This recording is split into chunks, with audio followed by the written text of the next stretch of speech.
মানে ভাবতেই পারছেন একটা গরিব মানুষের এরকম কোনো সমস্যা হলে সে কোথা থেকে এই সিএম রেকমেন্ডেশন লেটার পাবে।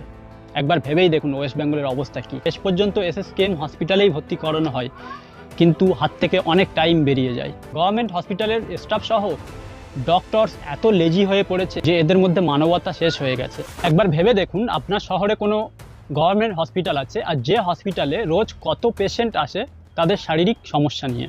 আর এই সব পেশেন্টগুলি বিলং করে আলাদা আলাদা ব্যাকগ্রাউন্ড থেকে। কিছু মানুষ আছে এডুকেটেড, কিছু মানুষ আবার নিরক্ষর, কিছু মানুষের ফাইন্যান্সিয়াল কন্ডিশন অনেকটা ভালো, আবার কিছু মানুষ আছে এমন যারা ইকোনমিক স্ট্রাগলে ভুগছে। ঠিক এমন একটি ঘটনা আমি এক্সাম্পল হিসাবে শোনাবো, যেটা ওয়েস্ট বেঙ্গল সহ ভারতের বিভিন্ন স্টেটে নর্মাল ব্যাপার হয়ে গেছে। আসলে হয়েছিল কি, ঋতিকা নামের একটি মেয়ে তার মাকে নিয়ে ওয়েস্ট বেঙ্গলের একটি গভর্নমেন্ট হসপিটালে যায় তার মায়ের চিকিৎসার জন্য। তার বাড়ির পরিস্থিতি এতটা ভালো ছিল না যে সে প্রাইভেট হসপিটালের খরচা অ্যাফোর্ড করতে পারে, তাই গভর্নমেন্ট হসপিটাল ছাড়া তার কাছে আর দ্বিতীয় কোনো অপশান ছিল না। তাই সে বাধ্যতামূলক গভর্নমেন্ট হসপিটালে যায়। কিন্তু ঋতিকা হসপিটালে যা দেখে আর মেহসুস করে সেটা অত্যন্ত নিন্দনীয় ছিল, যেটা প্রত্যেক দিন ওয়েস্ট বেঙ্গল হসপিটালে ঘটছে। আসলে ঋতিকা হসপিটাল গেটে পা রাখা মাত্র দেখে যে সেখানে প্রচণ্ড ভিড় আর চারিদিকে চেঁচামেচির আওয়াজ। এরপর ঋতিকা রিসেপশনে গিয়ে ইনকোয়ারি করার চেষ্টা করে, কিন্তু হসপিটাল স্টাফের অ্যাটিটিউড এতটা খারাপ ছিল যে তারা কারোর হেল্প যেন করতে চাইছে না। উল্টে স্টাফ ঋতিকার উপর চেঁচাতে লাগে যে এখানে কেন দাঁড়িয়েছো, লাইনে দাঁড়াও।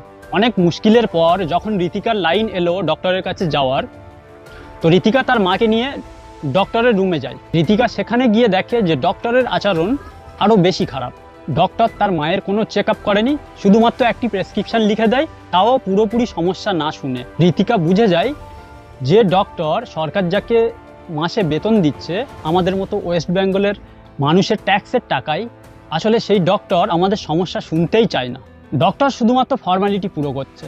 শুধু এই নয়, ডক্টর যে মেডিসিন প্রেসক্রাইব করেছিল সেই মেডিসিনও হসপিটালে অ্যাভেলেবেল ছিল না, বাইরে থেকে কিনতে হয়।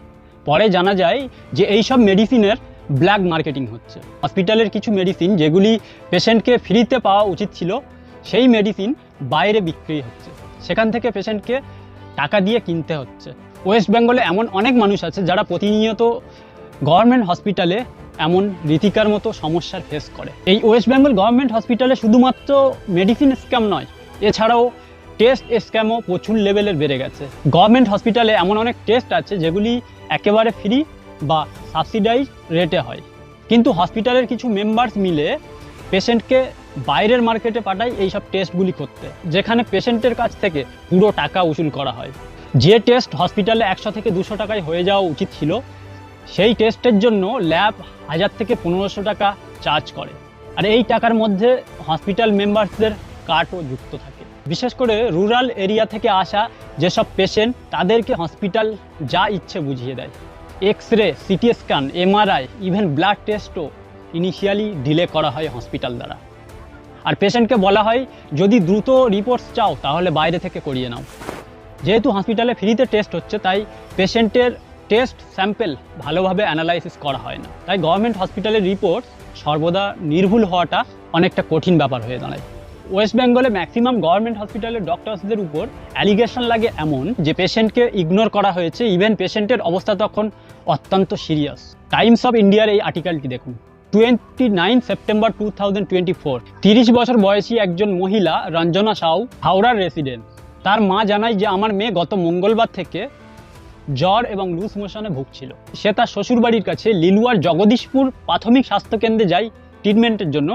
সেখানে তার ডেঙ্গু ধরা পড়ে এবং শুক্রবার বিকালে যখন তার শ্বাসকষ্ট শুরু হয়, আমরা তাকে সাগর দত্ত হসপিটালে নিয়ে যাই। কিন্তু সেখানকার ডক্টরস আমাদের বারবার রিকোয়েস্ট করার পরও পেশেন্টের কাছে আসেনি। অনেক অনুরোধ করার পর একটি নার্স আসে আর ইঞ্জেকশন দেয়, কিন্তু ততক্ষণে আমার মেয়ে আর জীবিত ছিল না। পেশেন্টের পরিবার জানান যে ডক্টরসের ডিলেমির কারণে তাদের মেয়ের মৃত্যু ঘটেছে। এই সমস্ত গভর্নমেন্ট হসপিটালের ডক্টরস চায় না যে আমাদের কাছে কোনো পেশেন্ট আসুক। মাসের শেষে আমরা বেতন পেয়ে গেলেই চলবে। পেশেন্টের সমস্যা আমরা গভর্নমেন্ট হসপিটালে নয়, নিজেদের পার্সোনাল ক্লিনিকে শুনবো, আর যেখানে পেশেন্ট 500, 1000, 2000 টাকা ফিস পে করবে। তাই পেশেন্টের সব সমস্যা যদি গভর্নমেন্ট হসপিটালে আমরা সলিউশন করে দিই, তাহলে আমাদের ক্লিনিক চলবে কিভাবে? এইসব ডক্টরসদের বিহেভিয়ার এতটা খারাপ যে পেশেন্ট যদি কোনো কথা বুঝতে না পারে দ্বিতীয়বার রিপিট করে তাহলে সেই পেশেন্টকে উল্টোপাল্টা শুনিয়ে দেয়। টাইমস অফ ইন্ডিয়ার আরেকটি আর্টিকেল দেখুন, 6 নভেম্বর 2024 ঘটনা। গড়িয়ার রেসিডেন্ট সুশীল হালদার, বয়স 48 বছর। কোনো অ্যাক্সিডেন্টের কারণে তার নাক আর মুখ থেকে ব্লিডিং হচ্ছিল। তার পরিবার তাকে নিয়ে এমার্জেন্সি SSKM হসপিটালে যায়, কিন্তু হসপিটাল অথরিটি তার পরিবারকে বলে যে অন্য হসপিটালে নিয়ে যাও পেশেন্টকে, কারণ এই হসপিটালে বেড অ্যাভেলেবেল নেই। এরপর তার পরিবার তাকে নিয়ে নীলরতন সরকার মেডিকেল কলেজে যায়। সেখানেও এই সেম এক্সকিউজ মারা হয় যে আমাদের হসপিটালে বেড অ্যাভেলেবেল নেই।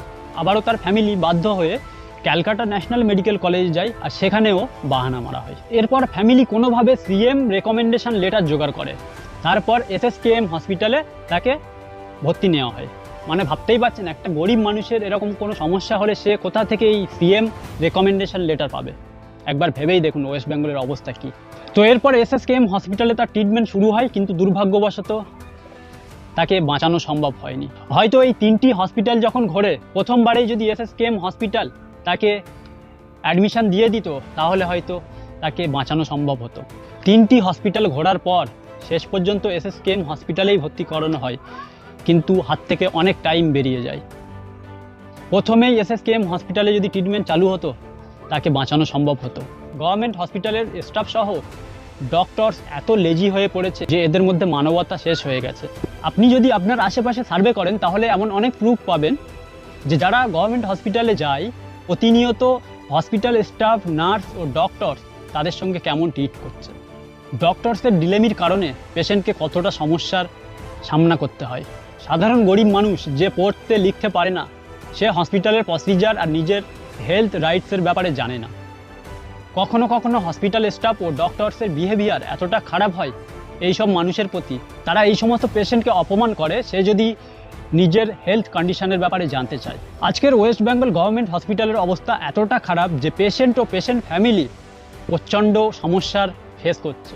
হসপিটালে বেডের কমি, সাফাইয়ের অভাব, পেশেন্ট নিচে শুয়ে ট্রিটমেন্ট নিচ্ছে, তার উপর হসপিটাল স্টাফ, নার্স ও ডক্টরসদের মিসবিহেভ। না জানি ওয়েস্ট বেঙ্গলে কত মানুষ প্রতিনিয়ত এরকম ফেস করছে। সরকার যদি চায় ওয়েস্ট বেঙ্গলের প্রত্যেকটা হসপিটালের সিস্টেমকে চেঞ্জ করতে পারে, কিন্তু তার আগে মানুষকে সচেতন হতে হবে। আসলে সাধারণ মানুষ নিজের অধিকারের ব্যাপারে অবগত নেই। যখন হসপিটালে কোনো পেশেন্ট যাবে আর সে যদি দেখে জায়গাতে তার রাইটসের ব্যাপারে লেখা আছে, তাহলে সে তার হেলথ কেয়ারের ডিসিশন ভালোভাবে বুঝতে পারবে।